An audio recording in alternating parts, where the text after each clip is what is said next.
Foundation believes that women and girls everywhere merit access to education and basic human rights, regardless of their religion. We are a non-profit organization committed to protecting the rights and freedoms of women in the West against oppression in the name of religion and culture. Through research, the dissemination of knowledge, and outreach, the AHA Foundation combats crimes against women, such as female genital mutilation, forced marriages, honor violence, and honor killings. If you Google honor killing, you will most likely find the definition used by Human Rights Watch. The definition goes as follows. Honor killings are acts of vengeance, usually by death, committed by many family members against female family members who are held to have brought dishonor upon the family. A woman can be targeted by individuals within her family for a variety of reasons, including refusing to enter into an arranged marriage, being victim of sexual assault, seeking a divorce, even from an abusive husband, allegedly committing adultery. The mere perception that a woman has behaved in a way that dishonors her family is sufficient to trigger an attack on her life.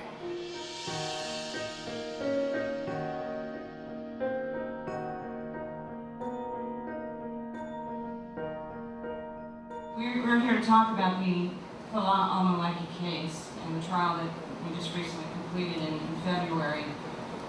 And to talk about, again, this tragic murder and the attempted murder of two beautiful women, Al-maleki and Amal Khalaf, both were run down in cold blood by Noor's father, Falah, in Peoria, Arizona on October 20th, 2009.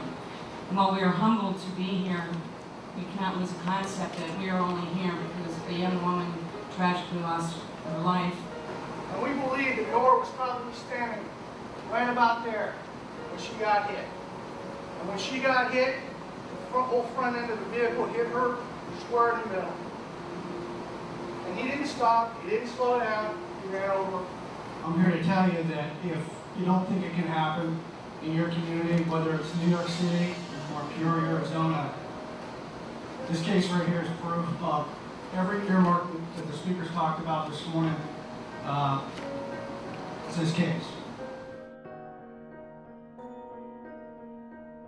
He did tell us, and he did confirm that the relationship between his father and Noor was strained, and that she had been going out of her way to kind of disrespect him and the family, and that Falah was frustrated with Noor because she's becoming too westernized.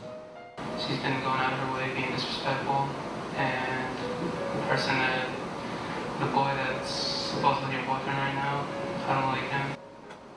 He made an analogy. He made an analogy saying that if you have a little fire, you have to put that fire out, or that small fire will burn the entire house down. Now, in addition to establishing the motive, the jail calls also confirmed that the defendant had absolutely no remorse for his crimes. And when he finally does learn that his daughter has died, he responded with one word: oh.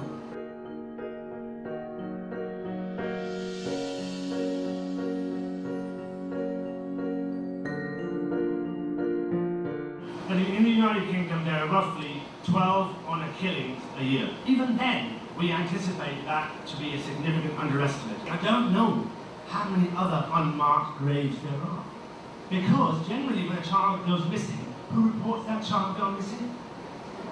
Yeah, so if the family are in part responsible for it, they're not going to report it, are they? Forced marriage is the beginning of someone's suffering.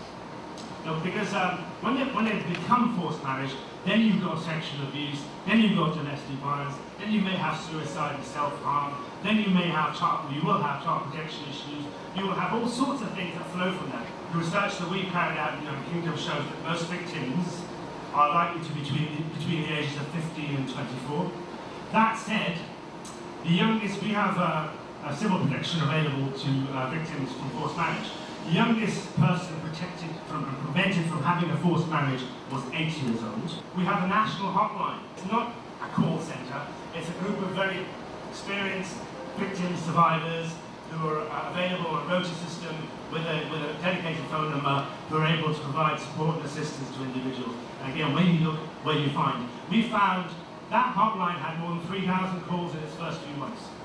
If a young lady, as one did, walks into a police station on Valentine's Day and says, I've been sent a bunch of flowers, my mum and dad want to kill me, now you might think, that's a bit of an exaggerated reaction. No, for her to come to a police station, she must believe it, and therefore you need to act upon that. And there's another lesson we've learned. Believe what they say. We have women who are valued less, who are overworked, who are not schooled, who are not allowed to work, who are subjected to violence on a daily basis. Then the potential of our society, of our communities, will never be realised. That, to my mind, is the strongest business case for this.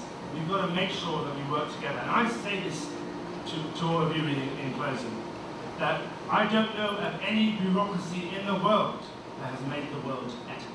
What I do know is that individuals make the world better. And that each one of you now is tasked to do this. And I hope that you will. Thank you very much.